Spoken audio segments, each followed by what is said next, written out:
लिया, रिव्यू देख लिया, है ना? और बच्चे कहाँ रह गए?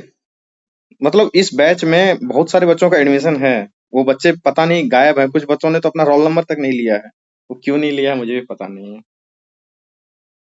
खैर कोई नहीं, चलिए। आई थिंक ये विजिबल होगा आपको। ठीक है, तो बताइए पटना का नाम बताइए, उसके बाद फिर चलेंगे आगे देखते हैं। पटना का इतिहास कुछ इस तरीके से है, कैसे ये सारे नाम हमको देखने को मिलते हैं, जैसे कि पाटिल एक नाम पटना का ही था।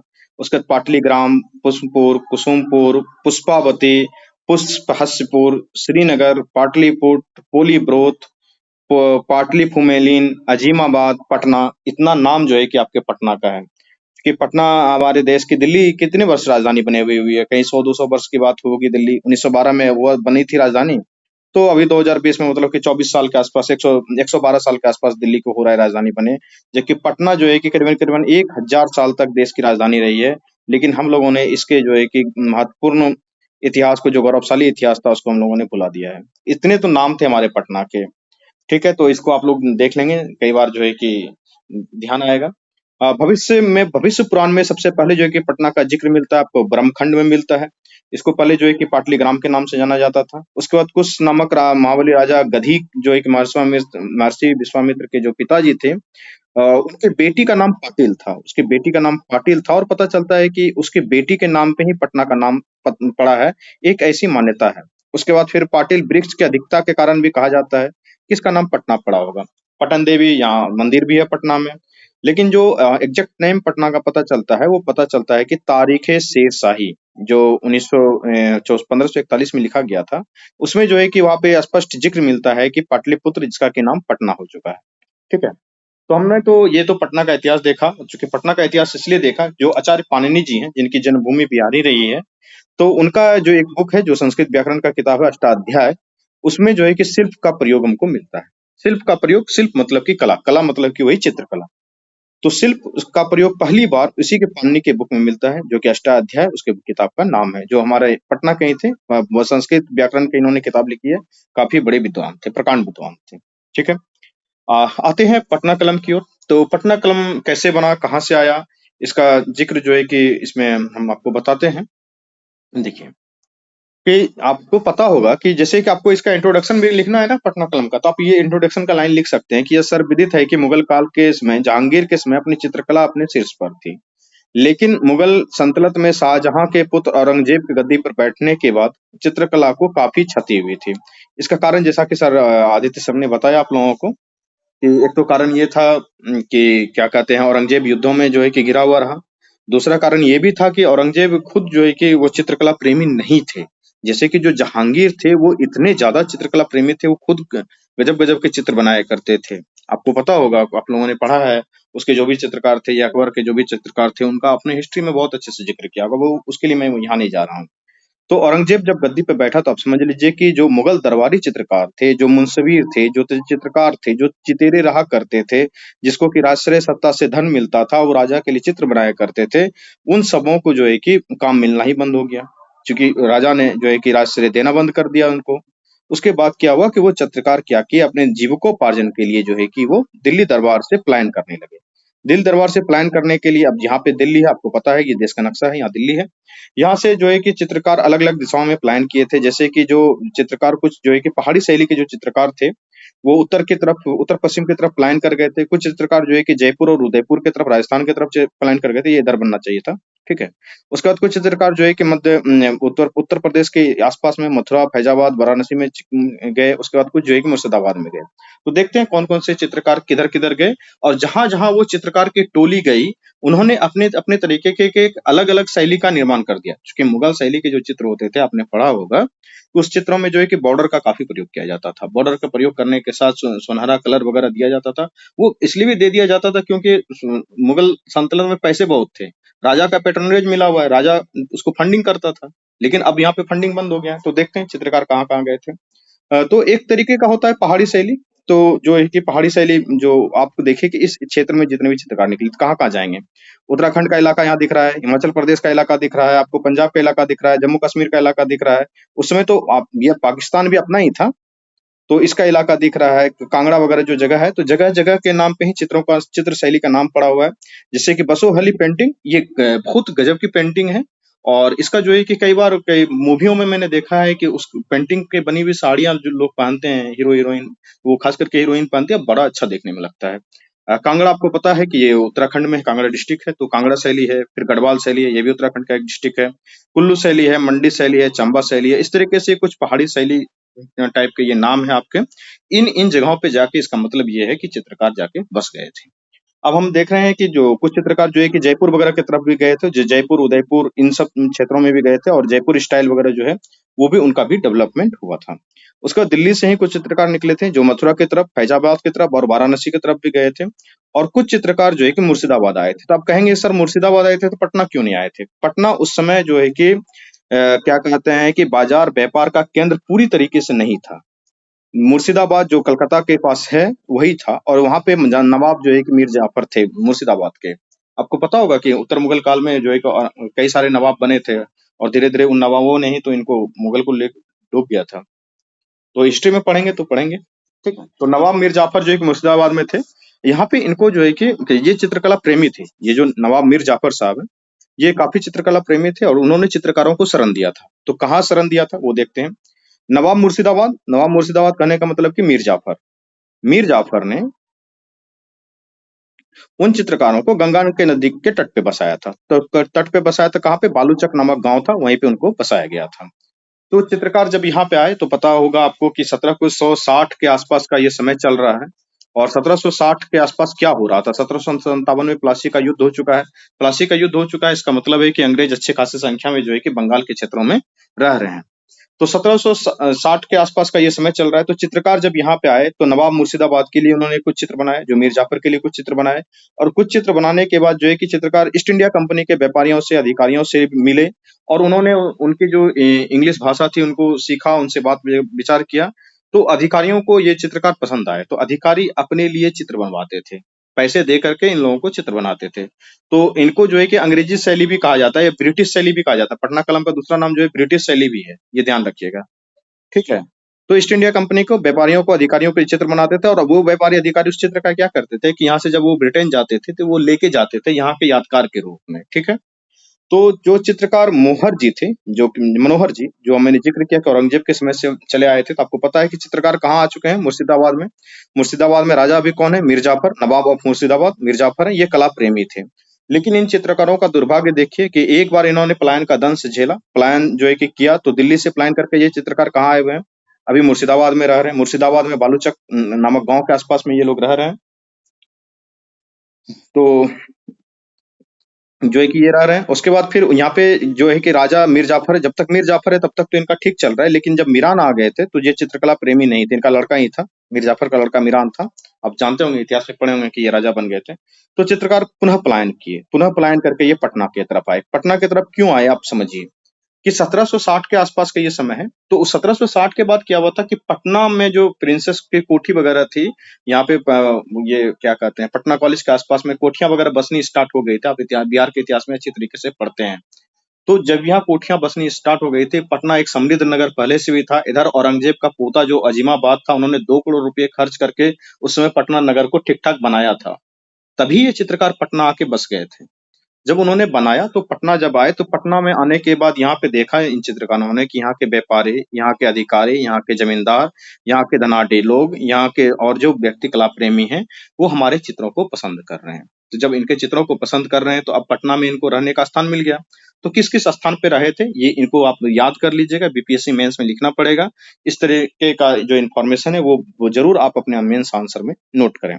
तो पटना का जो क्षेत्र है, जो मछरहट्टा क्षेत्र है या लोधी कटरा क्षेत्र है, दीनापुर, पता है दीनापुर कहाँ है पटना में?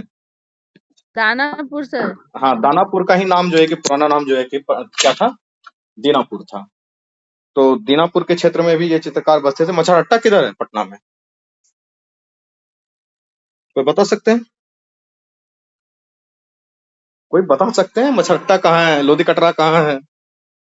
दीवान मोहल्ला किधर है पटना का? कौन लोग पटना में रहते हैं बताइए थोड़ा? आप खोजिएगा कल जाके मैप में कि किधर किधर है ये सब जगह, ठीक है? दीनापुर तो समझ में आया कि दानापुर को कहते हैं। तो चित्रकार इस जगह पे बसे।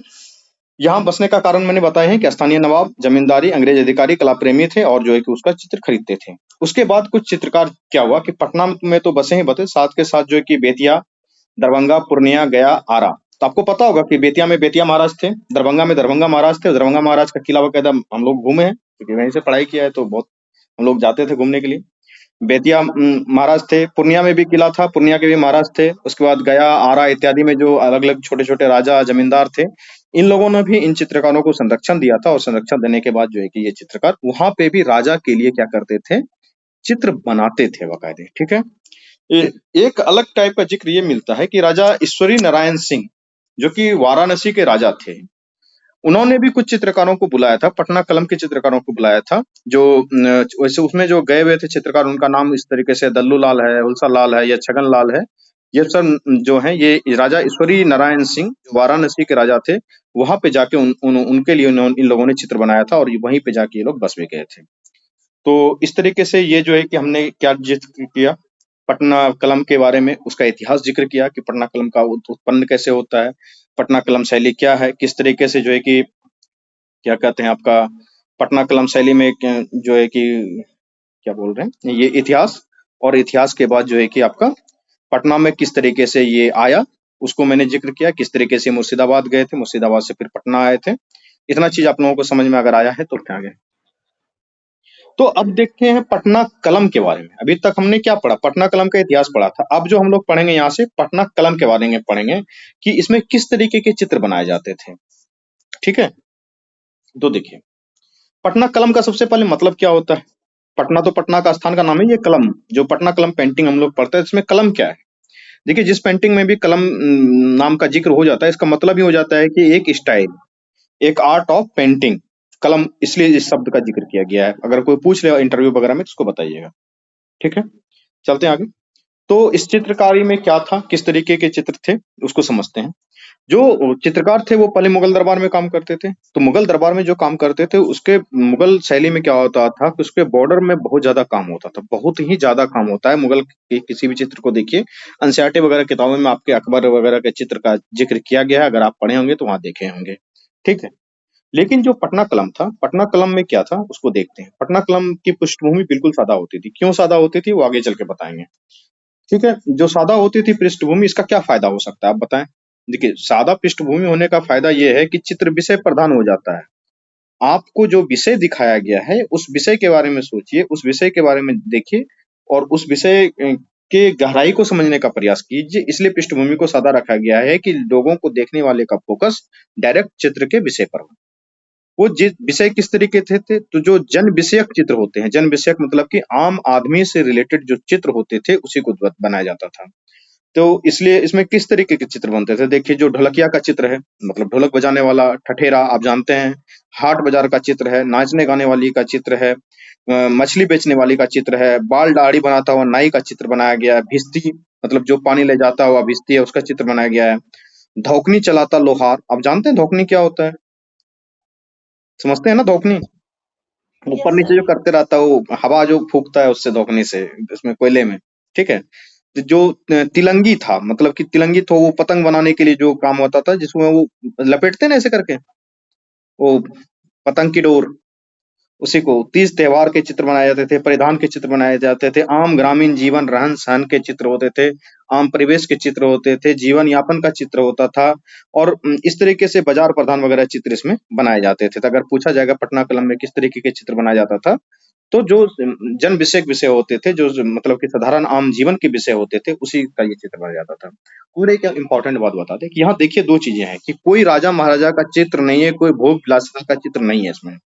अदरवाइज राजा के पेंटिंग तो कितने मतलब महंगे महंगे, और राजा की पेंटिंग हुआ करते थे। राजा युद्धों में जा रहा है उनकी पेंटिंग बनाई जा रही है, राजा की रानी की पेंटिंग बनाई जाती है, राजा के पटरानी की पेंटिंग बनाई जा रही है, राजा जो है कि क्या कहते हैं शिकार करने के लिए जा रहे हैं उनका पेंटिंग बनाया जाता था, और सब जो कला स्टाइल देखेंगे उसमें यही सब बनाया जाता था। और उसमें होता क्या था कि राजा ही उनको संरक्षण देते थे और राजा ही पैसा देते थे। यहाँ क्या है कि कोई राजा इसको संरक्षण नहीं दे रहा है। अंतिम संरक्षण किसके द्वारा दिया गया था, मीर जाफर के द्वारा। मीर जाफर का जब बेटा बन गया मीरान, तो संरक्षण भी खत्म हो गया, चित्रकार पटना आ गए हैं। अब ये किसी राजा के अंदर तो है नहीं, आम जीवन है, तो आम लोगों का चित्र बना रहे हैं, तो इसके चित्र का जो विषय है वो भी आम है, और इस चित्र को देखने वाले, खरीदने वाले भी आम लोग भी हैं इसमें। जो जमींदार वगैरह तो है ही है, साथ के साथ आम लोग भी हैं। तो इसको, ये जो है पटना कलम शैली को और सब चित्रकला की शैली से अलग बना देता है। समझ गए? और वही जो मैंने जिक्र किया कि सादा पृष्ठभूमि रखा जाता था, तो सादा पृष्ठभूमि रखने का कारण ये था, अगर इंटरव्यू में पूछे तो बताएंगे कि विषय पर ही केंद्रित रहे, इसलिए ये सादा पृष्ठभूमि बनाया जाता था। जो आदित्य सर ने जिक्र किया कि आपके कॉपी में प्रक्रिया वगैरह का बनाने की प्रक्रिया, किस तरीके के चित्र होते थे, उसका अभाव था, तो वो जो अभाव था मैंने उसको पूरा कर दिया। यहाँ पे देखिए, जो बनाने की प्रक्रिया थी, तो प्रक्रिया में जो कागज पे चित्र बहुत सारे बनते थे। बहुत सारे चित्र जो है कि सूती के कपड़े, सिल्क के कपड़े पे बने हैं, बहुत सारे चित्र हाथी के दांत पे बने हैं। वो कैसे कैसे थे, क्या क्या थे, अब उसको देख लेते हैं। तो जो बसली कागज होता था, बसली कागज मतलब कि बांस का कागज, कागज बहुत तरीके के कागज पर ये चित्र बनाया जाता था। आप इस चीज को देखिए, यहाँ पे कितने सारे मैंने कागज का नाम लिखा है, जैसे बसली कागज हो गया, नेपाली कागज हो गया, खटाई कागज हो गया, आदिल शाही कागज हो गया, हिंदी कागज हो गया, सुल्तानी कागज हो गया, निजाम शाही कागज हो गया, या गौनी कागज हो गया।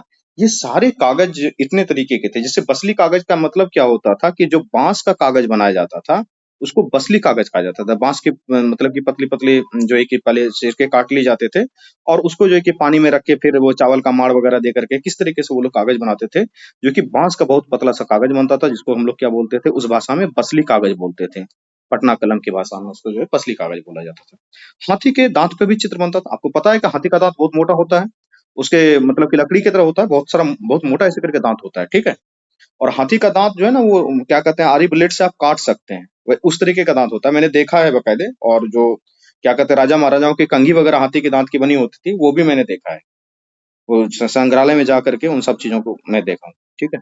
तो वो आप कुछ मत समझिए कि एक लकड़ी का सिल्ला होता है इस तरीके का ना, उसी तरीके का हाथी का दांत होता है, बस इतना ही समझिए आप, ठीक। उजला कलर का रहता है।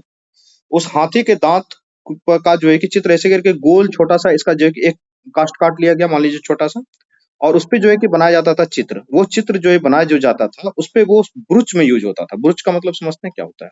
जो कोट में लगाते हैं ना हम लोग, इस तरीके से पैकेट के पास, पैकेट के ऊपर जो ब्रुच लगाते हैं इस तरीके से, उसको बोला जाता था। जो लंबा कोट पहनते थे, उसमें अंग्रेज अधिकारी लोग इसको जो है कि पहनते थे, और राजा महाराजा भी अपने कोट में लगाते थे। तो ब्रुच जो होता था उसमें इसको यूज किया जाता था, हाथी पे दांत पे बने पटना कलम के चित्र, ठीक है। उसके बाद हम लोग देखते हैं कि सिल्क की जो साड़ी होती थी, तो सिल्क के कपड़े के ऊपर भी चित्र बनाया जाता था।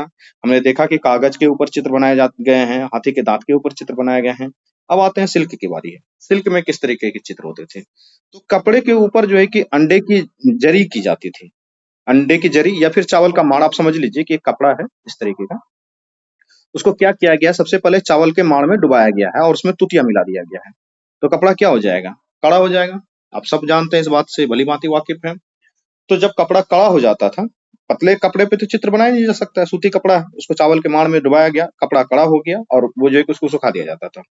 सुखाने के बाद वो अकीक का एक पत्थर आता था, उससे घिस कर उस कागज को जो है कि उस कपड़े को फिर जो है कि चिकना बनाया जाता था, पॉलिश टाइप का हो जाता था, ठीक है। और फिर उसके ऊपर जो है कि चित्रकार चित्र बनाते थे। तो ये सिल्क के कपड़े में जो है कि रेशम के कपड़े में इत्यादि में भी चित्र बनाया गया है।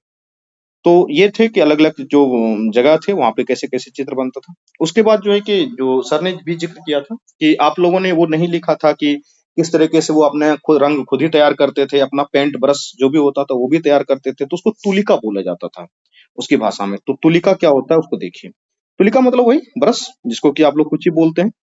जो ब्रश होता है उसको तुलिका बोलते हैं। इस तरीके का ब्रश होता था इनका। तो देखिए इस ब्रश बनाने का प्रोसेस क्या है उसको समझ लें। कि गिलहरी के बाल होते थे। गिलहरी का बाल बहुत पतला होता है, आपको पता है। या घोड़े की गर्दन की बाल, घोड़े की पूंछ की बाल नहीं, घोड़े की गर्दन की बाल, घोड़े की गर्दन की बाल मुलायम होती थी। उसको किया जाता था कि कबूतर का जो पंख होता है, पंख के डंठल में डालकर अलग अलग मोटाई की तुलिका बनाते थे। यहाँ पर एक चित्र मैंने बना दिया है तुलिका का। तुलिका मतलब कि पेंटिंग की ब्रश, ठीक है, उसको बनाया जाता था। ये और एक मैंने पढ़ा तो उसमें देखा गया कि ये जिक्र किया गया है कि इसमें देखिए इस ब्रश में तो कई सारे बाल हैं, ठीक है। कुछ तुलिका उसके ऐसे होते थे, बहुत पतली तुलिका जो होती थी, जो बहुत पतली ब्रश होती थी, उसमें मात्र एक बाल होता था। आप सोच सकते हैं कि गिलहरी की मात्र एक बाल या घोड़े के गर्दन की मात्र एक बाल है, और उससे बहुत पतली और बहुत महीन कारीगरी की जाती थी इनके चित्रों में। रंग चित्र में काफी महीन कारीगरी होती ही होती है, आपको ये पता होना चाहिए। ठीक है। उसके बाद रंग भी खुद चित्रकार खुद से बनाते थे। तो कहाँ से वो रंग लाते थे? कोई आर्टिफिशियल डाई वगैरह का, तो रंजक वगैरह का तो आविष्कार हुआ नहीं था कि मार्केट गए वो पेंट 10-12 रंग कलर वाला जो आता है बचपन में, उसमें एक इस तरीके से वो दिया हुआ रहता है पेंट ब्रश, उसको लिए पानी मिलाए ऐसे ऐसे करके चित्र बना दिए। वो तो संभव नहीं था उस समय, उस जमाने की बात है। तो कहाँ से वो लोग रंग लाते थे, इसको देखते हैं। तो खनिज जो हुआ करता था, आपको पता है कि बहुत सारे खनिज से लाल रंग प्राप्त हो जाता था। फल फूल, विभिन्न फलों के छाल, उससे जो निकलने वाले फलों से निकलने वाले रस हैं, उनको जो है कि पीस करके उससे रंग बनाया जाता था। बहुत सारे पत्थर थे जिससे कि भी अलग अलग तरीके के रंग बनते हैं। आपको पता होना चाहिए कि एक हड़ताल नाम का पत्थर होता है जिससे कि पीला रंग निकाला जाता था। नीला जो ब्लू पत्थर होता था उससे घिस कर नीला रंग बनाया जाता था।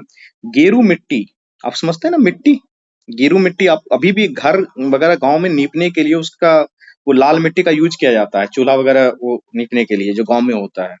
जो लोग गांव के होंगे इस चीज को समझ पा रहे होंगे। तो गेरू मिट्टी से लाल रंग प्राप्त किया जाता था। ये आपको याद करना है कि हड़ताली पत्थर से पीले रंग मिलते थे, नीले पत्थर से नीला रंग निकलता था, गेरू मिट्टी से लाल रंग निकलता था। तेल की दीपक की जो फुलिया होती है, आप जानते हैं किरासन तेल का जो दीपक जलता था, तो जो मतलब कि हम लोग बोलते थे दिया, उस दिया से जो है कि काला काला इस तरीके से नहीं जम जाता था। और उसको जो है कि अगर किसी आप कटोरी वगैरह से ढक देंगे तो वहां भी काला काला जम जाएगा। तो उससे क्या हो जाएगा, तेल के दीपक की फुलिया से काला रंग मिल जाएगा आपको, जो काजल बनाते हैं गाँव घर में महिलाएं काजल बनाती हैं। ठीक है। उसके बाद देखिए सफेद रंग अगर उनको प्राप्त करना होता था तो उनका क्या प्रोसेस था। सीप होता ना जो क्या समुद्र के किनारे मिलता है, इस तरीके से सीप रहता है, इस आकार का ही होता है, उजला टाइप का रहता है। वो जब बाढ़ वगैरह आता था तो हम लोग भी चुनने के लिए बचपन में चले जाते थे कई बार। तो सीप को जलाकर जो है कि सफेद रंग प्राप्त किया जाता था। अब एक बहुत इंपॉर्टेंट और क्या कहते हैं बहुत इंटरेस्टिंग बात आपको रंग बनाने के चक्कर में बता। चटकदार पीला रंग, मैंने क्या बताया कि हड़ताली पत्थर से जो है कि पीला रंग बनता था, लेकिन वो चटकदार नहीं होता था। चटकदार मतलब कि जो रंग ज्यादा चमके, दूर से दिखे, इसमें चमक हो, उसको बनाने का प्रोसेस बड़ा इंटरेस्टिंग है। इसको देखिए और सीखिए कि चटकदार पीला रंग जो है कि पहले गाय को हल्दी खिलाया जाता था, उसके बाद गौ के मूत्र को जमा किया जाता था। जब कई दिनों तक वो जमा हो जाता था तो जो हल्दी पीला पीला टाइप का होता था वो नीचे बैठ जाता था। बैठ जाने के बाद फिर बबूल की गोंद निकलती थी। बबूल होता है ना, बबूल का तत्मन, उसके बीच से गोंद निकलता था। उस गोंद को मिला करके वो जो गाय के मूत्र से नीचे बैठा हुआ जो पीला रंग हल्दी टाइप का है, उसको मिला करके और उसके बाद जो है कि चटकदार पीला रंग बनाया जाता था। हमको आश्चर्य लग रहा है भाई, हल्दी को पीस के पानी में मिला देते, फिर हल्दी हो जाता तो नीचे से छान के निकाल देते, उसमें बबूल का गोंद मिला देते, तो गाय को खिला के गौमूत्र से बनाने का क्या कॉन्सेप्ट था। खैर जो भी था ये है इसके प्रोसेस में। और हो सकता है कि उसमें कोई एंटीऑक्सीडेंट वगैरह गौमूत्र में होता हो, मुझे नहीं पता है इसके बारे में, लेकिन प्रोसेस यही था। ठीक है। तो हमने इसको इस प्रोसेस को देखा। उसके बाद कई सारे रंगों के नाम हैं, जैसे कि देखिए हम लोग ना अभी ये उजला, हरा, ग्रीन, लाल, पीला, येलो ये सब बोलते हैं। उस समय क्या होता है, जैसे तोतई कलर बोलेंगे, जहाँ एक लिखा हुआ है, देखिए बहुत इंटरेस्टिंग है कि तोतई कलर बोलेंगे तो कौन सा कलर होगा आपके दिमाग में, सोचिए तो बताइए जरा जल्दी। कलर सर, ग्रीन कलर, तोतई कलर हो गया वो। सर पैरोट कलर जो तो देखते हैं इनको। तो जो है कि इसमें बहुत सारे कलर थे, कलर का अलग अलग नाम होता था। जैसे कि गोल गुलफई, तो गोल गुलफई बादामी रंग को बोला जाता था।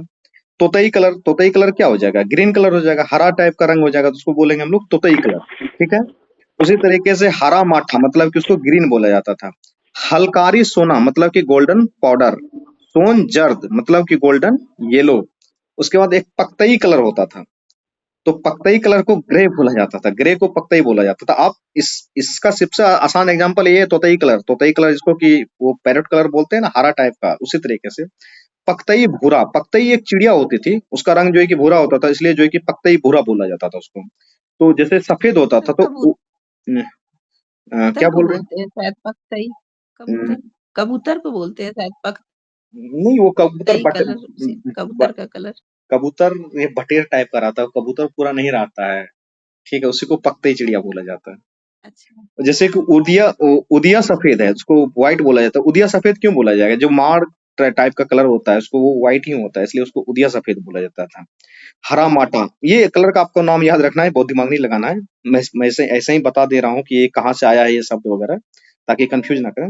जैसे उड़िया सफेद मतलब कि व्हाइट, हरा माटा मतलब ग्रीन, हलकारी सोना मतलब गोल्डन पाउडर, सोन जर्द मतलब गोल्डन येलो, पक्तई कलर मतलब ग्रे, गोल गोल गुलफई मतलब बादामी हरा, बादामी रंग, तोतई मतलब कि हरा, पक्तई भूरा मतलब कि पक्तई चिड़िया के रंग की तरह। ये कलर जो बनाने का प्रोसेस होता था, ये लोग बरसात के दिनों में कलर बनाते थे। देखिए, अब इसमें इस चीज़ को समझिए कि कितने ये लोग ध्यान रखते थे अपने कलर में, किसी भी तरीके का इंटरमिक्सिंग ना हो, कलर डिस्कलर ना हो, कलर जो हरा है तो वो एग्ज़ैक्ट हरा ही रहे, उसका क्या ध्यान ये लोग रखते थे, कितने गज़ब के कलाकार थे, उसको समझिए। ये कलर नहीं बनाते थे आम दिनों में, ये कलर बनाते थे बरसात के दिनों में। इसका कारण क्या है कि कलर में कोई धूल-कण ना मिल जाए, क्योंकि उसमें मौसम शांत रहता है, वातावरण में धूल-कण कम होते हैं, तो कलर बनाने के प्रोसेस में वो धूल-कण मिल करके कलर को गंदा ना कर दे, कलर को डिस्कलर ना कर दे, उसका वो ध्यान रखते थे। रंगों की जो धुनाई होती थी, जो कुटाई होती थी या पिसाई होती थी, वो सवेरे-सवेरे कर लिया जाता था। सवेरे-सवेरे करने का क्या मतलब है कि शाम में, रात में ओस गिर गया है, पूरा वातावरण में किसी तरीके का धूल-कण नहीं है, तभी हम जो है कि काम कर रहे हैं ताकि हमारे कलर में किसी तरीके का जो है कि गंदगी ना मिल जाए। ठीक है? तो ये जो है कि रंग बनाने का प्रोसेस था। आपको मैंने बताया है कि ये जो है कि मुगल शैली, एक तरफ से ब्रिटिश शैली और एक तरफ से स्थानीय शैली, तीनों को जब मिला देते हैं तो उसका जो कॉम्बिनेशन निकलता है उसको हम क्या बोलेंगे? पटना कलम बोलेंगे। ठीक है? इस तीनों का यूनियन है। तो इससे जो है कि बनता है। तो आप मुगल शैली आप जानते हैं मुगल दरबार से आया था सारा सारा कलाकार उठ के। ब्रिटिश शैली क्या हुआ कि ब्रिटिश की जो गौथलिक शैली वगैरह होती थी, ब्रिटिश के लोगों से वो मिले थे, इसलिए जो है कि वो ब्रिटिशर्स के फोटो वगैरह बनाते थे और उनके उनके शैलियों से भी इनके कुछ कलाकारों ने सीखा था। उसके बाद जो है स्थानीय शैली मतलब कि जो कुछ लोग होते होंगे स्थानीय चित्र बनाते होंगे, तो इनके चित्र में तो प्रधानता ही पूरे स्थानीयपन का है। तो वो स्थानीय शैली, तो इन तीनों शैली का कॉम्बिनेशन, कुछ कुछ भाग, कुछ चीजें मुगल शैली से आपको मिलेंगे इसके चित्रों में, कुछ चीजें जो है स्थानीय शैली से मिलेंगे और कुछ चीजें जो है इसके ब्रिटिश शैली से मिलेंगे। तीनों से कुछ कुछ चीजों लेकर के क्या बनाया गया है? पटना कलम बनाया गया है।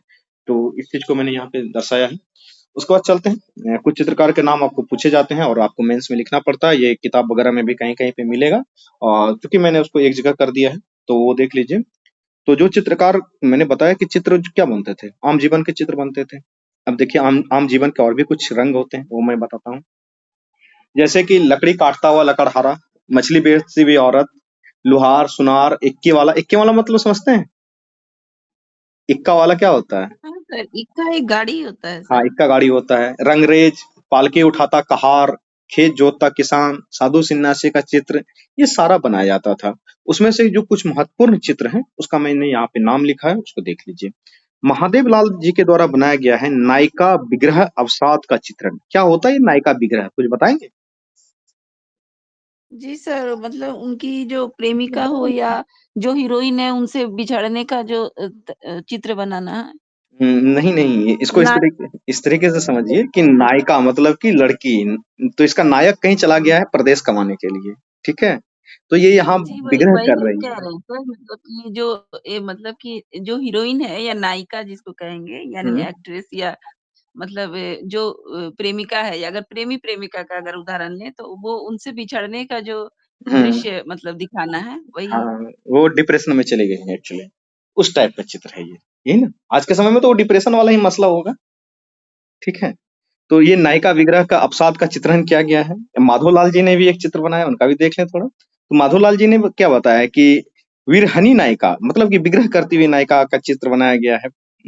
उसके बाद शिवलाल ने एक चित्र बनाया है मुस्लिम निकाह, जो होता है ना, हम लोग निकाह कबूल है करते हैं, तो जो मुस्लिम बंधुओं का शादी होता है उसी तरीके से, तो वो मुस्लिम निकाह का चित्र बनाया गया है। एक तजिया निकालने का चित्र भी काफी इंपॉर्टेंट चित्र है। वो आपका पटना इसमें दिख भी जाएगा, वो ये पटना वाला जो दीर्घा जाइएगा ना उसमें दिखेगा। मैं गया हूँ, देखा हूँ। ठीक है? तो उसके बाद फिर शिवदयाल लाल का एक चित्र है, रागनी गंधारी का चित्र है। तो इस तरीके से कई सारे इंपॉर्टेंट चित्र हैं। अन्य महत्वपूर्ण चित्रकार में जैसे कि आपको मैं नाम यहाँ पे लिख दूं, लिखने के लिए भूल गया है। तो जैसे कि सेवक राम एक चित्रकार थे। उसके बाद आपका हुलसा लाल एक चित्रकार थे, हुलास लाल उनका नाम था। ठीक है? उसके बाद एक चित्रकार थे जो जयराम दास करके एक चित्रकार थे, तो जयराम दास एक चित्रकार हो गए। और उसके बाद फिर शिवदयाल जो है कि वो उसका तो नाम लिखा हुआ ही है। इस तरीके से जो है कि चित्रकार थे। और इसके जो ईश्वरी प्रसाद वर्मा और राधा मोहन प्रसाद, ये दो बहुत महत्वपूर्ण चित्रकार हैं। तो एक नाम तो राधा मोहन प्रसाद का है जो काफी महत्वपूर्ण चित्रकार हैं। राधा मोहन प्रसाद, ये सब आप लोग नाम याद कर लेंगे, ठीक है। राधा मोहन प्रसाद हो गया। तो ये सब चित्रकार थे, और इनके जो अंतिम चित्रकार थे, जिसका कि मैंने जिक्र किया स्टार्टिंग में भी, ईश्वरी प्रसाद वर्मा जो है कि इसके अंतिम चित्रकार थे। तो आप कहेंगे कि सर अंतिम चित्रकार थे, उसके बाद तो कोई पटना कलम पेंटिंग बनाया ही नहीं होगा। नहीं, उसके बाद जो इन्होंने पटना कलम पेंटिंग में जो इनोवेशन होता है ना, वो बंद हो गया था। ईश्वरी प्रसाद वर्मा 1949 ईस्वी में मरे थे, उसके बाद इनोवेशन बन गया। अभी लोग इसमें रिसर्च करते हैं, इसके पटना कलम चित्रकारी के बहुत सारे अध्येता तो हैं, लेकिन उस तरीके से जो चित्रकार होता है, जो कि नए नए इनोवेशन लाते हैं अपने चित्रों में, वो अभी तक कोई फायदा नहीं ले पाए। ठीक है, तो ये तो था पटना कलम चित्र के बारे में। तो अभी ये चित्रकला जो है कि विलीन होते जा रही है, क्यों इसको संरक्षण नहीं मिल पाया, थोड़ा सा उसका जिक्र कर लेते हैं, ताकि ये जो मैंने बनाया है ना, एक कंप्लीट नोट्स है, इसके बाद आपको कुछ नहीं पढ़ना है। मेंस बीपीएससी मेंस में जितने भी क्वेश्चन आए हैं, जिस जिस साल में आए हैं, 63वीं में आया होगा, 55वीं 56वीं में आया होगा, या 66वीं में आया होगा क्वेश्चन, जितना क्वेश्चन आपको देखना है देख लीजिए। कोई भी क्वेश्चन अगर नहीं लिखा है तो उसका सीधा सीधा जिम्मेदारी रुपेश सिंह के ऊपर है। ठीक है, देखिए, इसको आते हैं देखते हैं कि कैसे ये चित्रकला जो है कि पतन हो गया, पतन के क्या कारण थे, उसको समझते हैं। पतन का कारण क्या हुआ? सबसे बड़ा कारण होता है व्यापारिक कारण, किसी भी चित्रकला के मरने का। भारत में जो भारतीय चित्रकला थी अंग्रेज के आने के बाद वो कम हो गया, तो उसका कारण यही था कि जो भारतीय राजा महाराजा थे, जो उनके कस्टमर हुआ करते थे, वो खत्म हो गए थे। उनकी आर्थिक स्थिति अंग्रेजों ने कमर तोड़ रखी थी। आप पढ़े होंगे हिस्ट्री की किताब में, तो उनसे भारतीय चित्रकार भी कम हो गए थे। ठीक है, तो इनका पटना कलम का पतन का जो स्पेसिफिक कारण उसको देखिए। सबसे पहले तो पटना में जो है कि धीरे-धीरे विदेशी सैलानियों का आना कम हो गया। पटना व्यापारिक का महत्वपूर्ण केंद्र जो है धीरे-धीरे नहीं रह गया था। ठीक है? क्योंकि राजधानी भी 1912 में दिल्ली ट्रांसफर हो गया था, तो कलकत्ता पटना के नजदीक है। अब दिल्ली राजधानी चली गई है, सारा व्यापारिक केंद्र वहां पे शिफ्ट हो गया है। सारे जो भी विदेशी सैलानी आते थे, अंग्रेज अधिकारी आते थे, वो दिल्ली में रहना पसंद करते थे। तो पटना कौन ही आएगा चित्र खरीदने के लिए? सिंपल सी बात है। व्यापारी भी कम आने लगे थे, विदेशी सैलानी भी घूमने के लिए कम आने लगे थे, और सबसे बड़ा एक कारण जो है कि लिथो प्रेस का आविष्कार होना और कैमरे का आविष्कार होना। कैमरे का आविष्कार और लिथो प्रेस के आविष्कार से कैसे नुकसान हुआ? लिथो प्रेस के आने से तो पहले जो है कि कुछ पटना कलम के चित्र को फायदा भी मिला था। क्या फायदा मिला था? यहाँ पे देखिए कि लिथो प्रेस के आने से चित्र छपने लगे। चित्र छपने लगे तो छप के लंदन के बाजारों तक में ये बिकने लगे। यहाँ से लंदन तक जाता था बिकने के लिए। ठीक है, लेकिन फिर क्या हुआ कि लिथो प्रेस के आविष्कार से क्या होगा? अब देखिए, कोई एक चित्रकार है, वो सालों भर चित्र बनाता था। बरसात के मौसम में रंग बना रहा है, फिर जो है कि गर्मी के मौसम में चित्र बना करके उसको सुखा रहा है, फिर ठंडी के मौसम में उसको संजो करके रख रहा है, फिर जो है कि बसंत के आसपास का जब मौसम आता था, वो लोग बेचने के लिए निकलते थे, मार्केट में बेचते थे। ठीक है, वो सालों भर का एक प्रोसेस हुआ था, और उसी से चित्रकार की जो आमदनी होती थी, चित्र को बेच करके उससे ही उसका जीवन यापन चलता था। अब लिथो प्रेस आ गया, क्या करेगा? 2 मिनट के अंदर चित्र तैयार होगा। भाई उसमें 15-20 मिनट लगते होंगे एक चित्र बनाने में, लेकिन बन तो जाता होगा। तो अब चित्रकार का कौन ही चित्र खरीदेगा, और सस्ता भी पड़ेगा ना। आप जानते हैं कि आज के समय में जो फैक्ट्री के बने हुए चित्र हैं, या फिर कोई भी कपड़ा जो फैक्ट्री में बना है, वो सस्ता पड़ता ही पड़ता है। ठीक है, दूसरा क्या हुआ कि कैमरे का आविष्कार ने इसको बहुत नुकसान किया। अब बताइए कि मुगल काल के पेंटिंग को या मधुबनी पेंटिंग को नुकसान नहीं पहुंचाया पाया कैमरा, लेकिन पटना कलम शैली को क्यों नुकसान पहुंचाया? अगर ये क्वेश्चन आपसे पूछ लिया जाए इंटरव्यू में, तो आप इसका क्या जवाब देंगे? कोई बता सकते हैं? मुगल चित्रकला जो थी, उनको कैमरे ने उतना नुकसान नहीं पहुंचाया। भाई कैमरे का आविष्कार सिर्फ इसके लिए तो नहीं ना हुआ था, सबके एक समय में हुआ था। और जो इसके समकालीन कला थे, जो चित्र थे, उनको कैमरे ने नुकसान नहीं पहुंचाया था, लेकिन कैमरे के आविष्कार से पटना कलम शैली को काफी ह्रास हुआ, पतन हुआ था। क्यों? कोई कारण बता सकते हैं? इतना इफेक्ट क्यों हुआ कैमरे के आविष्कार के कारण इसका? कोई बताएंगे? तो हो कैमरा क्या सकता है कैमरा क्या करेगा? आम जन जीवन के चित्र को खींचेगा, और आपके बॉर्डर ऑर्डर में भी कोई बहुत काम नहीं किया हुआ आम जन जीवन का सीधा चित्र है।